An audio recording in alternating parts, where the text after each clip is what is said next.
तो ने बच्चे की कुंडली देखी तो उन्होंने एक चौंकाने वाली भविष्यवाणी की। यह बालक 14 वर्ष की आयु में राजकुमारी से विवाह करेगा और भविष्य में राजा बनेगा। यह खबर जंगल की आग की तरह पूरे राज्य में फैल गई और अंततः राजा के कानों तक भी पहुंची।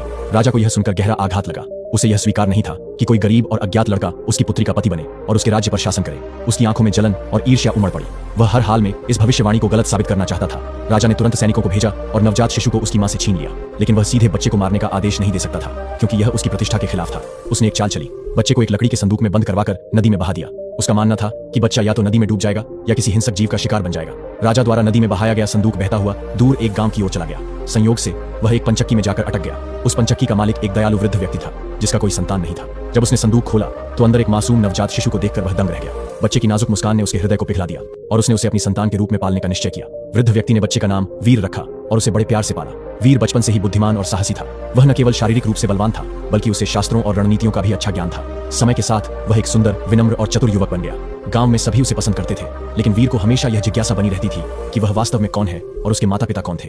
वृद्ध व्यक्ति ने उसे बताया कि वह उसे नदी में बहते हुए मिला था, लेकिन उसके असली माता पिता के बारे में कोई जानकारी नहीं थी। वीर की बुद्धिमत्ता और वीरता की चर्चा दूर दूर तक फैल गई। एक दिन राजा ने उसे देखा और उसके हाथ पर नीले रंग का दाग देखकर तुरंत पहचान लिया कि यह वही बच्चा है जिसे उसने मरवाने का आदेश दिया था। यह जानकर राजा का हृदय ईर्ष्या और क्रोध से भर गया। उसने सोचा कि यदि यह युवक जीवित रहा तो भविष्यवाणी सच हो जाएगी और वह उसकी बेटी से विवाह करके राजा बन जाएगा।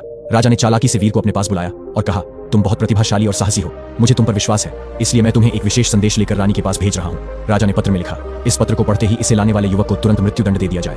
वीर को इस षड्यंत्र की भनक तक नहीं लगी। वह प्रसन्नतापूर्वक राजा के आदेश का पालन करने के लिए निकल पड़ा। यात्रा के दौरान वीर को रात हो गई और वह विश्राम करने के लिए जंगल में एक घर में ठहर गया। यह घर डाकुओं का था, लेकिन वीर को इस बात की जानकारी नहीं थी। डाकू पहले तो उसे लूटने का विचार कर रहे थे, लेकिन जब उन्होंने देखा कि वह सीधा सादा और परोपकारी युवक है तो उनका हृदय पिघल गया। रात में जब वीर सो रहा था तब डाकुओं ने जिज्ञासावश उसके पास रखा पत्र खोलकर पढ़ा।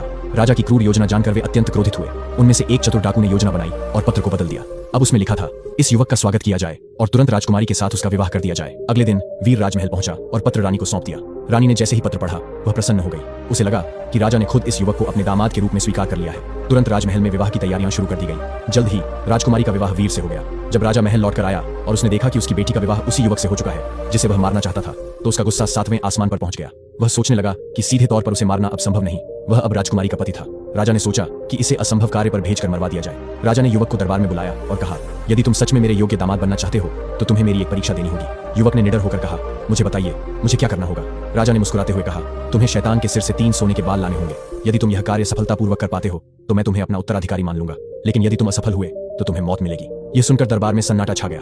सभी जानते थे कि यह कार्य असंभव था क्योंकि शैतान के महल तक कोई भी व्यक्ति जीवित नहीं पहुंचता, लेकिन युवक को खुद पर पूरा विश्वास था। उसने राजा की शर्त स्वीकार कर ली और यात्रा के लिए निकल पड़ा। राजकुमारी को इस परीक्षा की चिंता हो रही थी, लेकिन युवक ने उसे दिलासा दिया और कहा, चिंता मत करो, मैं जल्द ही लौट कर आऊंगा। युवक ने राजा की कठिन शर्त स्वीकार कर ली थी और शैतान के 3 सोने के बाल लाने की यात्रा पर निकल पड़ा। रास्ता लंबा और खतरों से भरा था, लेकिन वह निडर होकर आगे बढ़ता गया। युवक चलते चलते एक गांव में पहुंचा जहां लोग प्यासे थे क्योंकि गांव का एकमात्र कुआं सूख चुका था। परेशान ग्रामीणों ने युवक से कहा, यदि तुम शैतान के पास जा रहे हो तो कृपया उससे पूछना कि हमारा कुआं सूख क्यों गया है। युवक ने उनकी परेशानी सुनी और वादा किया कि वह शैतान से इसका उत्तर लेकर लौटेगा। आगे बढ़ते हुए युवक एक भव्य महल के पास पहुंचा। महल के बाहर एक विशाल पेड़ था जो पहले सोने के सेब देता था, लेकिन अब पूरी तरह सूख चुका था। राजा ने युवक को बुलाकर कहा, यदि तुम शैतान से मिल रहे हो तो उससे पूछना कि मेरा पेड़ क्यों सूख गया है और इसे फिर से हरा भरा कैसे किया जा सकता है। युवक ने राजा को आश्वासन दिया कि वह इस रहस्य का उत्तर भी जरूर लेकर आएगा। आगे चलते हुए युवक एक नदी के किनारे पहुंचा जहां एक बूढ़ा नाविक था। वह नदी के एक किनारे से दूसरे किनारे तक लोगों को पार कराता रहता था, लेकिन वह खुद कभी मुक्त नहीं हो पाता था। थके हारे नाविक ने युवक से अनुरोध किया, यदि तुम शैतान से मिल रहे हो तो कृपया उससे पूछना कि मैं इस शाप से कैसे मुक्त हो सकता हूँ। युवक ने उसकी बात भी ध्यान में रखी और आगे की यात्रा पर निकल पड़ा। आखिरकार युवक शैतान के महल तक पहुंच गया। महल में प्रवेश करना असंभव था, लेकिन सौभाग्य से वहां उसे शैतान की मां मिल गई। वह एक दयालु महिला थी और जब उसने युवक की कहानी सुनी तो उसे उस पर दया आ गई। शैतान की मां ने कहा, यदि शैतान ने तुम्हें देख लिया तो वह तुम्हें मार डालेगा।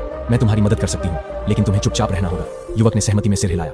तब शैतान की मां ने उसे एक पोटली में छिपा दिया। रात होते ही जब शैतान गहरी नींद में चला गया तो उसकी मां ने उसका सिर अपनी गोद में रखा और धीरे धीरे उसके बाल सहलाने लगी। फिर उसने उसके सिर से एक सोने का बाल निकाल लिया। शैतान करवट बदलकर जागा और गुस्से से बोला, मेरे बाल क्यों खींचे?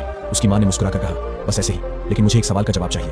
एक गांव का कुआं सूख गया है, उसका पानी कैसे लौट सकता है? शैतान ने ऊँघते हुए जवाब दिया, कुएं में एक मेंढक बैठा है, जब तक उसे निकाला नहीं जाएगा पानी वापस नहीं आएगा। शैतान फिर सो गया। उसकी मां ने दूसरा सोने का बाल खींच लिया। शैतान गुस्से में उठ बैठा। अब क्या हुआ? उसकी मां ने कहा, बस एक और सवाल, एक राजा का पेड़ जो सोने के सेब देता था वह क्यों सूख गया? शैतान ने जवाब दिया, पेड़ की जड़ों में एक चूहा छिपा है, जब तक उसे हटाया नहीं जाएगा पेड़ फिर से हरा नहीं होगा। फिर शैतान वापस सो गया। उसकी मां ने तीसरा सोने का बाल खींच लिया। शैतान फिर से उठा और चिल्लाया, अब क्यों खींचा? उसकी मां ने कहा, मुझे एक आखिरी सवाल का जवाब चाहिए। एक नाविक जो हमेशा नाव चलाता रहता है वह इस शाप से कैसे मुक्त हो सकता है? शैतान हंसकर बोला, बड़ा आसान है, अगली बार जब कोई यात्री उसकी नाव में बैठे तो उसे चप्पू पकड़ा दे और खुद किनारे कूद जाए, फिर यात्री श्राप का शिकार हो जाएगा और नाविक आजाद हो जाएगा। इतना कहकर शैतान फिर से सो गया। उसकी मां ने युवक को पोटली से बाहर निकाला और उसे तीनों सोने के बाल और सभी सवालों के जवाब दे दिए। युवक ने शैतान की मां का आभार व्यक्त किया और तुरंत राजा के महल की ओर वापस लौट पड़ा। युवक शैतान के महल से सफलतापूर्वक लौट रहा था। रास्ते में वह पहले उस नाविक के पास पहुंचा जिसने अपनी मुक्ति का उपाय पूछा था। युवक ने उसे शैतान का उत्तर बताया, जब अगला यात्री नाव में बैठे तो उसे चप्पू पकड़ा दो और खुद किनारे कूद जाओ, तब तुम आजाद हो जाओगे। नाविक बहुत खुश हुआ और इनाम स्वरूप युवक को एक बड़ी थैली भरकर सोने के सिक्के दे दिए। इसके बाद युवक उस राजा के महल पहुंचा जिसके सोने के सेब वाला पेड़ सूख गया था। उसने राजा से कहा, पेड़ की जड़ों में एक चूहा छिपा है, जब तुम उसे निकाल दोगे तो पेड़ फिर से हरा भरा हो जाएगा और सोने के सेब देने लगेगा। राजा ने तुरंत अपने सेवकों से चूहा निकलवाया और देखते ही देखते पेड़ फिर से हरा हो गया। प्रसन्न होकर राजा ने युवक को बहुत सा सोना और गहने दिए। आखिर में युवक उस गांव पहुंचा जहां कुआं सूख गया था। ग्रामीणों से कहा, कुएं में एक मेंढक बैठा है, जब उसे बाहर निकाला जाएगा तो पानी फिर से आ जाएगा। गांव वालों ने कुएं में झांका और सचमुच वहां एक बड़ा मेंढक मिला। जैसे ही उसे बाहर निकाला गया, कुएं में पानी भरने लगा। खुशी से झूमते गांव वालों ने युवक को बहुमूल्य उपहार दिए। अब युवक ढेर सारे धन और शैतान के 3 सोने के बाल लेकर राजा के महल पहुंचा। उसने राजा को बाल सौंपे। राजा आश्चर्यचकित और निराश था कि युवक न केवल जीवित लौट आया बल्कि अब वह बहुत अमीर भी हो चुका था। राजा ने जब युवक को सकुशल लौटते हुए देखा और उसके पास शैतान के 3 सोने के बाल पाए तो वह अचंभित रह गया। उसने सोचा था कि यह कार्य असंभव होगा, लेकिन युवक ने न केवल शर्त पूरी कर ली थी बल्कि अपनी बुद्धिमानी से ढेर सारा धन भी अर्जित कर लिया था। राजा को अब कोई बहाना नहीं सूझा। वह चाहकर भी युवक को अपना दामाद मानने से इनकार नहीं कर सकता था। राजकुमारी अपने पति से मिलकर बहुत खुश हुई। पूरे राज्य में इस बात की चर्चा होने लगी कि किस प्रकार एक साधारण युवक ने अपनी सूझबूझ और परिश्रम से असंभव को संभव बना दिया। युवक अब केवल राजकुमारी का पति ही नहीं बल्कि एक बहुत धनवान और सम्मानित व्यक्ति भी बन चुका था। कुछ समय बाद राजा की उम्र बढ़ने लगी और वह शासन करने में अक्षम हो गया। प्रजा ने मांग की कि युवक को राजा बनाया जाए क्योंकि उसने अपनी बुद्धिमत्ता और साहस से सिद्ध कर दिया था कि वह एक योग्य शासक होगा। राजा को हार माननी पड़ी और अंततः युवक को ही राज्य का उत्तराधिकारी घोषित कर दिया गया। इस प्रकार भविष्यवाणी सच साबित हुई। वह गरीब युवक जिसे राजा ने कई बार मारने की योजना बनाई थी, अंत में राजा बन ही गया। इस कहानी से हमें यह सीख मिलती है कि परिश्रम, बुद्धिमानी और भाग्य के बल पर कोई भी कठिनाई पार की जा सकती है। न्याय